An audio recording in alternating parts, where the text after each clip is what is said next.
요한복음 20장 18절부터 23절입니다. 요한복음 20장 18절부터 23절까지 말씀 저와 여러분이 한 절씩 읽겠습니다.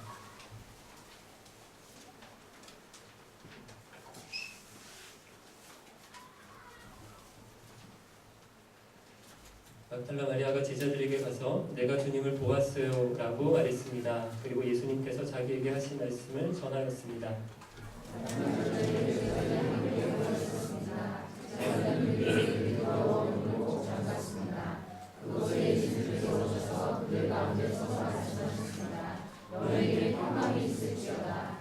이 말씀을 하시고는 제자들에게 손과 옆구리를 보이셨습니다. 제자들은 주님을 보자 무척 기뻐했습니다.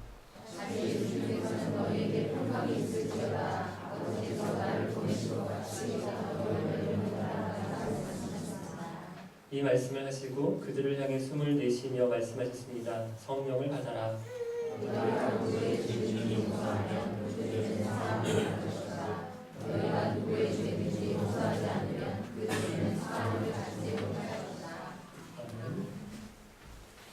지난 주일에는 부활하신 예수님께서 처음으로 나타나신 장면을 보았는데요.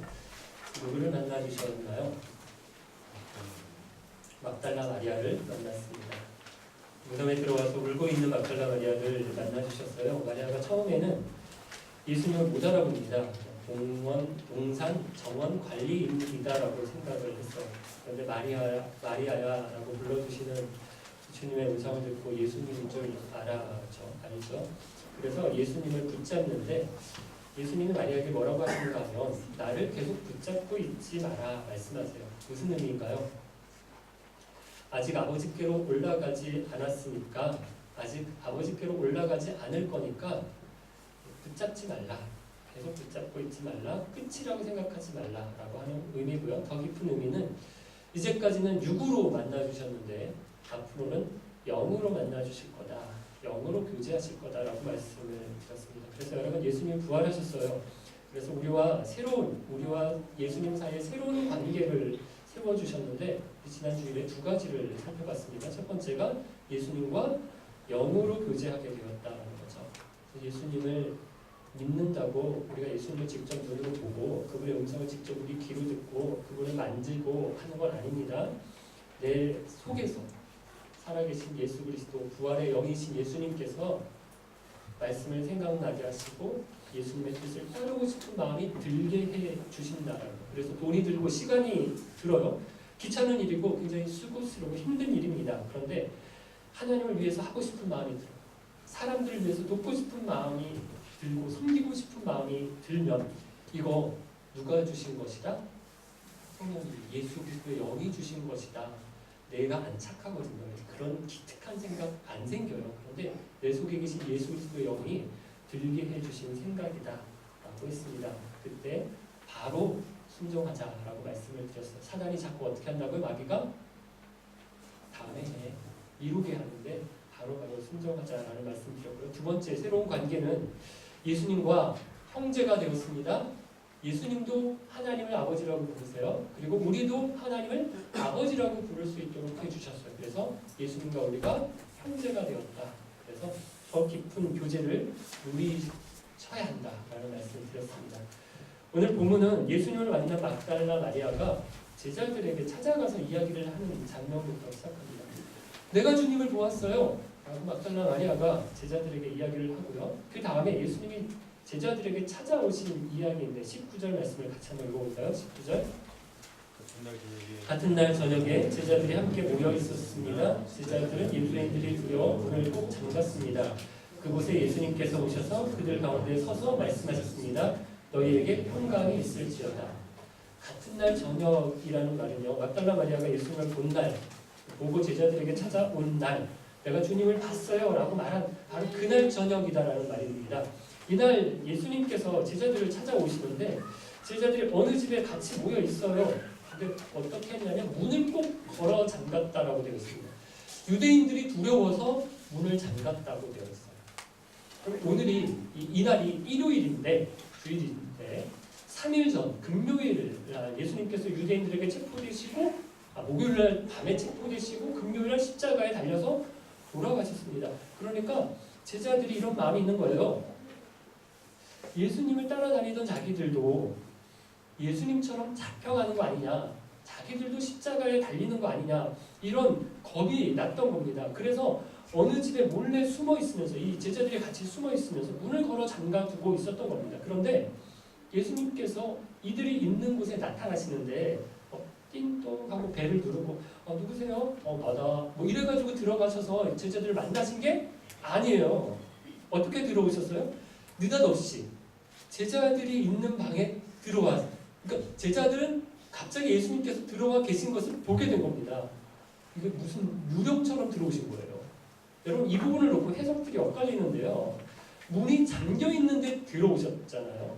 그러니까 예수님이 유령이시다 이렇게 보는 사람들이 있습니다. 기독교 초창기에 영지주의자들 이런 사람들이 이렇게 얘기를 합니다. 여러분 이 영지주의자들은요 플라톤의 영향을 받은 사람들입니다. 영적인 것은 굉장히 거룩한 것이고 물질적이고 육적인 것은 굉장히 악한 것이다, 부정한 것이다 이렇게 봐서요 예수님이 부활하셨다는 것을 몸이 부활하셨다라고 믿는 게 아니라 그렇지 않고요 예수님의 영만 부활하신 것이다 이렇게 이해를 합니다. 그러면서 좋은 예로 이 사람들이 드는 예가 바로 이 부분 오늘 본문이에요. 봐라 예수님이 제자들이 있는 곳에 그냥 들어오시지 않았느냐, 몸이 부활하셨다면 어떻게 이렇게 하셨겠느냐, 어떻게 문을 통과하고 어떻게 벽을 통과해서 예수님이 들어오실 수 있느냐 이렇게 이야기를 하고요. 제자들이 본 것은 부활하신 예수님의 몸을 본 게 아니라 예수님의 영혼을 보고 혼을 보고 유령을 본 것이다 이렇게 말을 하는데 여러분 아닙니다.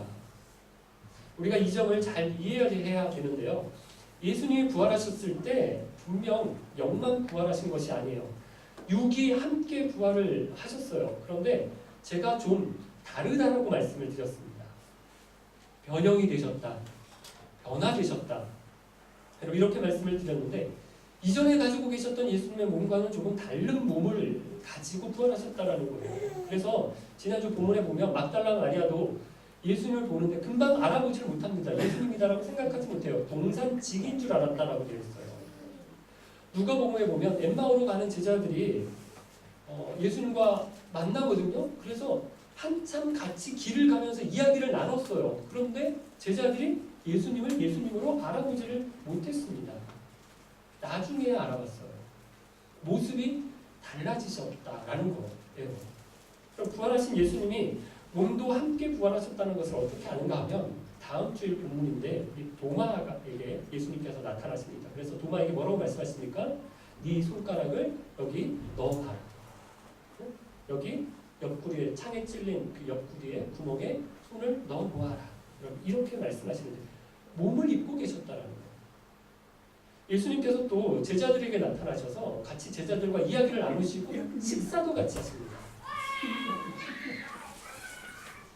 분명 물리적인 몸으로 부활하셨어요. 그래서 식사도 하고 만질 수도 있는 그런 몸이셨어요. 그런데 또 어떤가 하면 조금 달라지시고 조금 변화되셔서 물리적인 제한을 넘어서시기도 하는, 시간과 공간의 제약을 넘어서는 변형된 몸으로 부활하셨다는 것입니다. 새로운 몸으로 부활하신 겁니다. 그럼 이렇게 부활하신 예수님이 숨어있는 제자들에게 오셨어요. 그래서 오셔서 오늘 본문을 보니까 세 번의 말씀을 해주시는데 제자들에게 하신 첫 번째 말씀은요. 너희에게 평강이 있을지어다. 평강을 말씀하세요. 헬라어로 에이레메라고 하는 말이고요. 히브리어로는 뭘까요? 샬롬이라고 하는 말 많이 들어보셨죠. 예수님 부활하신 후에 제자들에게 제일 처음에 하신 첫 마디 말씀이 샬롬, 평강을 이야기하십니다. 그럼 왜 평강이 있으라는 말을 처음에 하셨을까요? 물론 유대인들의 흔한 인사가 샬롬입니다. 그러니까 예수님께서 유대인들 제자들에게 나타나셔서 샬롬 그렇게 인사하셨다라고 볼 수도 있는데 그런데 더 깊은 의미가 있다라고 생각이 들어요. 여러분 일단 제자들이 어떻습니까? 지금 안 평강한 상태입니다. 불안하고 두려워요. 그래서 자기네들도 잡혀가는 거 아닌가 이런 마음 때문에 두려운 마음 때문에 문까지 걸어 잠그고 있었던 겁니다. 예수님이 이들에게 오셔서 안 평강한 제자들에게 평강을 얘기하시는 거예요. 평강하라라고 말씀하시는 겁니다. 그럼 예수님을 믿으면 믿기 전과 여러 가지 변화들이 있어야 하는데 있어야 되는데 뭐 사람이 좀 착해진다든지 뭐 거짓말하는 게 조금 빈도수가 준다든지 아니면 뭐 욕을 하거나 좀 험한 이야기들을 조금 좀 적게 한다든지 좀 점잖아진다든지 뭐 여러 가지 달라지는 것이 있어요. 그런데 밖으로 드러나고 보여지는 다른 사람이 알아차릴 수 있는 것 말고 내 내면의 상태에 어떤 변화들 그 변화 가운데 제일 큰 것 중에 하나가 바로 이겁니다. 평강입니다. 평강이 있어요. 그런데 이 평강이 예수 믿는 다음에 뭐 만사가 다 형통하고 뭐 잘되고 하는 일마다 뭐 다 성공하고 그래서 걱정할 것이 하나도 없어서 그래서 오는 평강을 얘기하는 게 아닙니다. 환경이 바뀌어서 잘돼서 달라져서 오는 평강을 이야기하는 게 아니에요. 예수님 말씀하시는 성경이 말씀하시는 평강은 그게 아닙니다. 빌립보서 4장 6절에서 7절을 보면 이렇게 말씀하는데 사도 바울이요. 걱정하지 말고 필요한 것을 하나님께 구하고 아뢰십시오. 감사하는 마음으로 하나님께 맡기십시오. 그러면 우리 주 예수 그리스도 안에서 그 어느 누구도 측량할 수 없는 평안이 여러분의 마음과 생각 가운데 풍성히 임할 것입니다. 빌립보서는 사도 바울이 빌립보에 있는 교회의 성도들에게 쓴 편지입니다. 그런데 여러분 이 편지를 어디서 사도 바울이 썼는지 아세요? 감옥에서 썼습니다. 옥중서신이라고 얘기를 하거든요. 에베소서, 빌립보서, 골로새서 옥중서신, 감옥에서 쓴 편지라고 하는 겁니다. 사도 바울이 자신도 평강이 없는 상태였어요. 감옥입니다. 그런데 평강을 이야기합니다. 자기보다 훨씬 평강해 보이는 빌립보에 있는 성도들에게 그들과 상대적으로 비교해 볼 때 안 평강한 사도 바울이 평안하라고 얘기를 합니다. 문안을 합니다. 여러분 어떻게 이럴 수 있었을까요? 상황과 환경에서 오는 평강이 아니라 예수 그리스도 안에서 오는 평강을 얻었기 때문입니다. 여러분 지난 한 주간 정말 정신없이 지나갔습니다. 그렇죠. 러시아라고 하는 나라가 원래 힘들어요. 그런데 겨울에는 더 힘들어요. 그런데 지금 러시아가 또 딸립니다. 제가 화요일 오후에 동네에 있는 저희 집 근처에 있는 은행에 갔어요. 러시아가 뭐 부도가 난다 이야기도 있고 은행이 분산한다라고 하는 이야기도 있어서 그 교회 재정 중에 스베르반크에 맡겨둔 그 예금해둔 그 헌금들이 적립한 금액들이 그 재정이 있어서 이걸 어떻게 해야 되나 좀 알아보려고 교회 사무원 역할을 하는 민지를 데리고 은행에 갔어요. 그런데 난리더라고요. 다들 예금 인출한다고 통장 폐지하려고 사람들이 몰려오고요.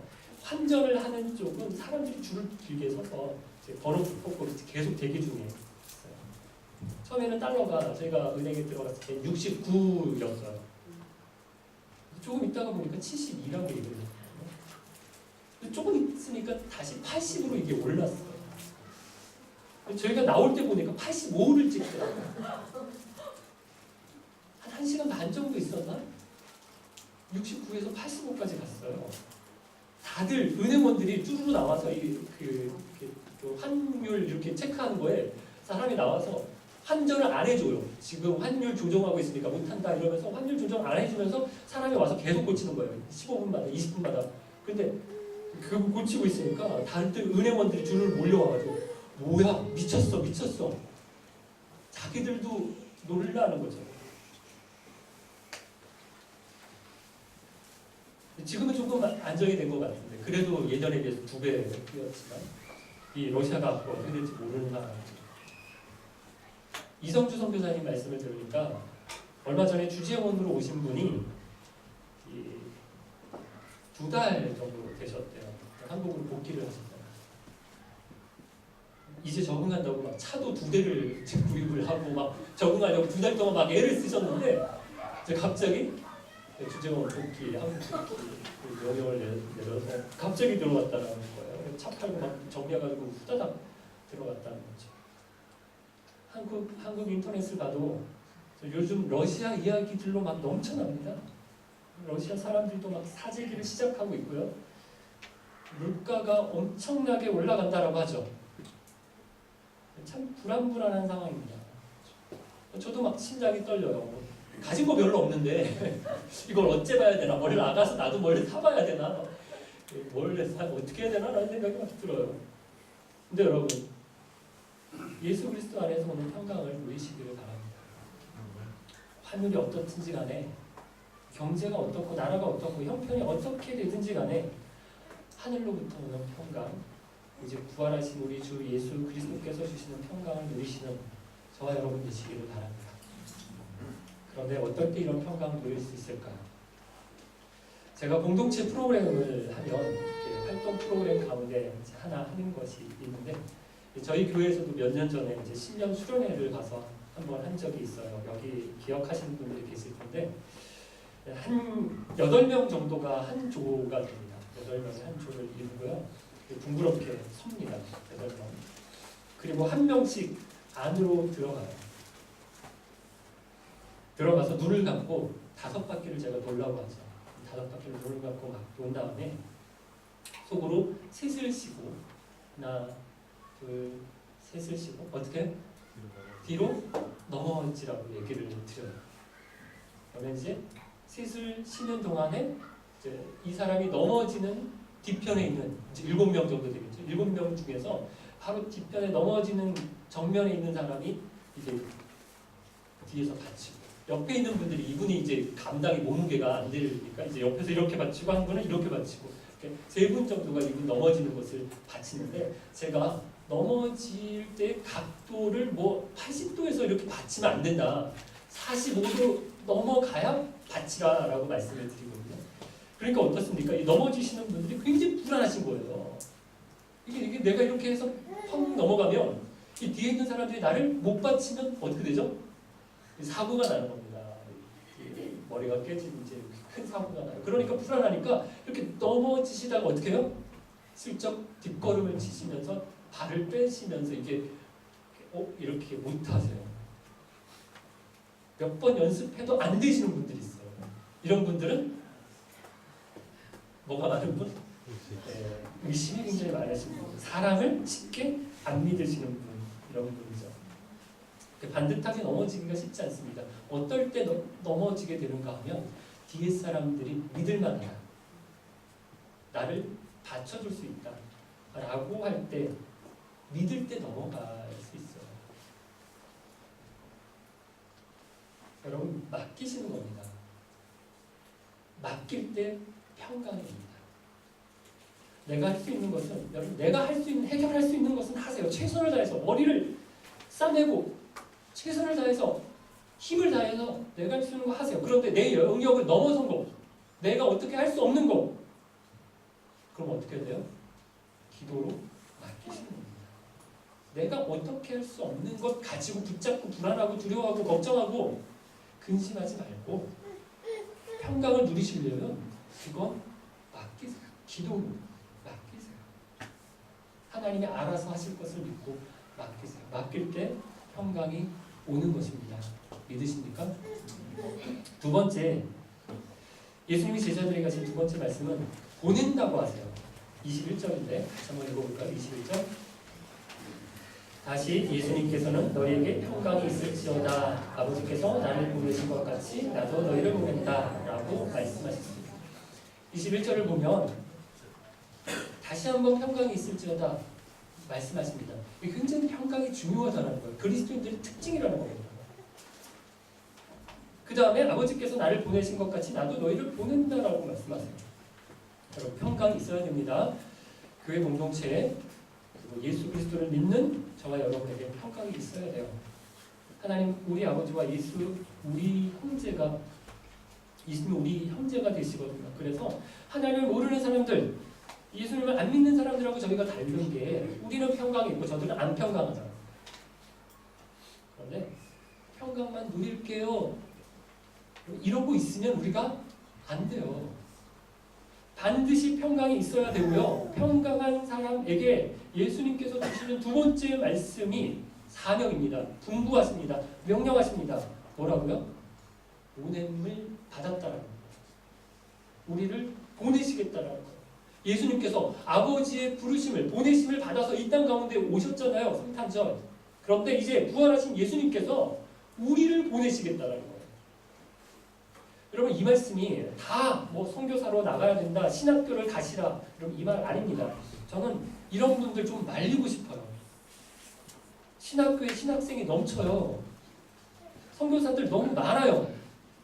꼭 신학교 가시려거든 웬만하면 가지 마시고요. 꼭 가야 되나? 다시 한번 생각해 보세요. 내가 너희를 보낸다라는 말씀이 꼭 선교하고 꼭 전도해야 된다라는 말씀 아니고, 물론 해야 됩니다. 그런데 그것만 말씀하시는 것이 아니고, 내가 하는 모든 생활을 말씀하시는 거예요.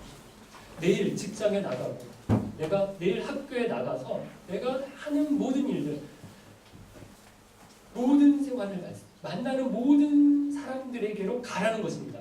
그 사람들에게 보내셨다라는 거예요. 가서 어떻게 해요? 예수 믿는 사람처럼 하라는 거예요. 부활하신 예수님을 만난 사람처럼, 영생이 있는 것을 믿고 아는 사람처럼 살라는 겁니다. 여러분, 그러기 위해서 우리에게 필요한 것이 있는데요. 이것이 예수님이 하신 세 번째 말씀입니다.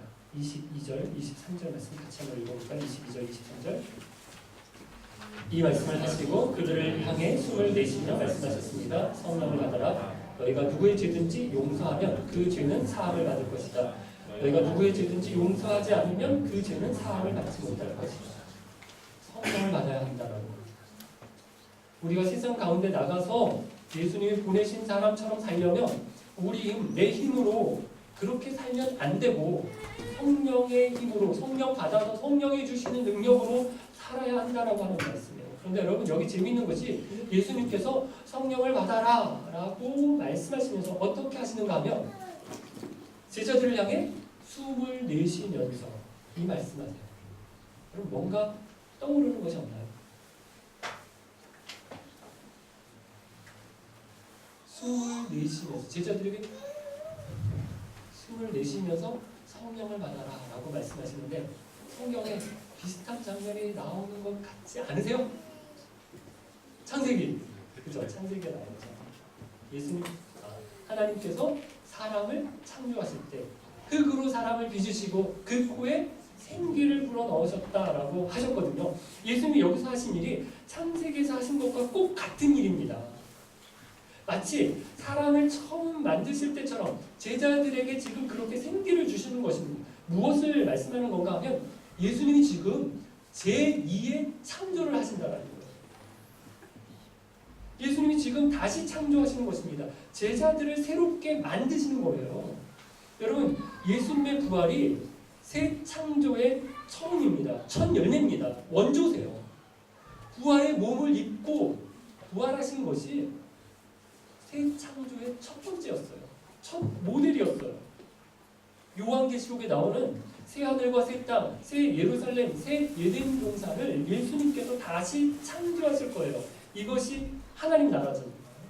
지금 이 일을, 하나님의 나라를, 이 땅을 새롭게 하시는 일이에요. 하나님의 나라를 새롭게 하시는 일을 누구와 함께 하시기를 원하십니까 하면, 예수님께서 저와 여러분, 부활하신 예수님을 만난 사람, 성령을 받은 사람, 그들이 세상 가운데 나가서 그들과 함께 이 땅을 새롭게 창조하시겠다라는 거예요.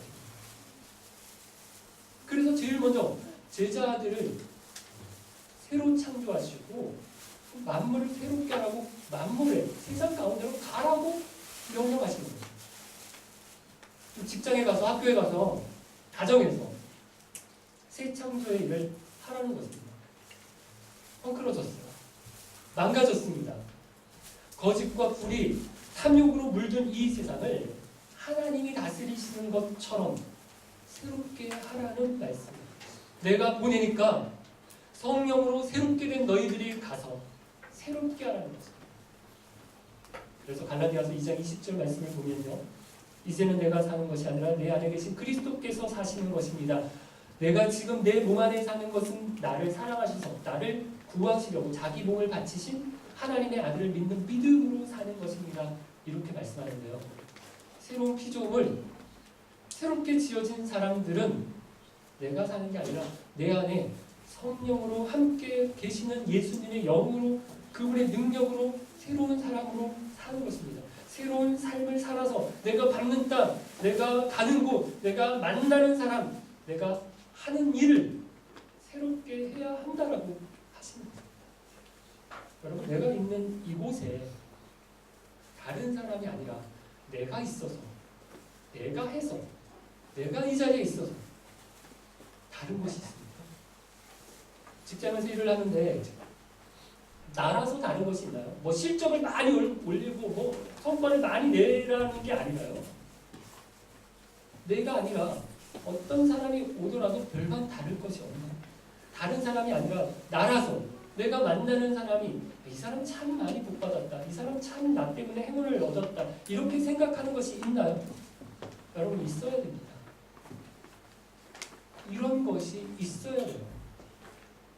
내가 있어서 주위 분위기가 따뜻해지고, 내가 있어서 웃을 일이 있고, 뭐 이게 뭐 서로 개그를 하라는, 그래서 웃기라는 얘기가 아니라 내가 있어서 사랑이 넘치고, 이런 것이 우리가 세상에 나가서 해야 할 일이라는 겁니다. 내가 있어서 막장 분위기가 좀 눈치도 보고, 내가 있어서 말이 좀 부드러워지고, 거짓과 술수가 난무하던 분위기가 조금이라도 가라앉는, 깨끗해지고 건강해지는 그런 변화가 있어야 한다는 것입니다. 그런데 보세요. 한술 더 떠요. 예수 믿는 것들이 더하다. 우리가 한국교회와 한국에 있는 그리스도인들이, 여러분들이 이런 소리를 듣습니다. 그러니까 사람들이 교회를 알아요. 아니, 자꾸 빠져나갑니다. 사람들이, 젊은 사람들이 더 많이 빠져나갑니다. 저런 게 교회 장로고 저런 사람이 목사라고 이런 이야기를 들으니까 복음의 문이 막혀요. 전도의 문이 막힌다는 거예요. 사랑하는 깊은 가족 여러분, 성탄절은 예수님이 오신 날입니다. 하나님 아버지께로부터 보내심을 받은 날이에요. 그런데 이날 천사들이 하늘에 영광이라고, 그리고 땅에는 평강이다라고 노래를 합니다. 평강의 주님으로 우리 가운데 오셨다라는 거죠. 성탄의 예수님이 이제 부활의 예수님으로 우리 가운데 오셨습니다. 그분이 저와 여러분에게 세 가지 말씀을 해주십니다. 평강이 있어라. 어렵고 힘들수록, 걱정과 불안할수록 더욱 기도로 주님께 맡기시기를 바라고요. 보내신다 말씀하세요. 세상 가운데 나가서 새롭게 할 사명을 받았습니다. 믿지 않는 사람들에게 예수 그리스도의 부활을 증거할 뿐만 아니라 예수 그리스도의 은혜를 이야기할 뿐만 아니라 만물을 새롭게 하는 책임을 저와 여러분이 맡았습니다. 내가 있는 직장, 학교, 내가 만나는 사람들에게 새롭게 되는 은혜를 끼치는 영향력 있는 그리스도인들이 되시기를 바라고, 이거 내 힘으로 안 됩니다. 그래서 세 번째 말씀하십니다. 성령을 받아라. 우리에게 성령 주셨는데 더욱 성령 하나님 의지하셔서 이 성령의 능력을 행하시는 저와 여러분 되시기를 주님의 이름으로 축원합니다. 같이 찬양드리겠습니다.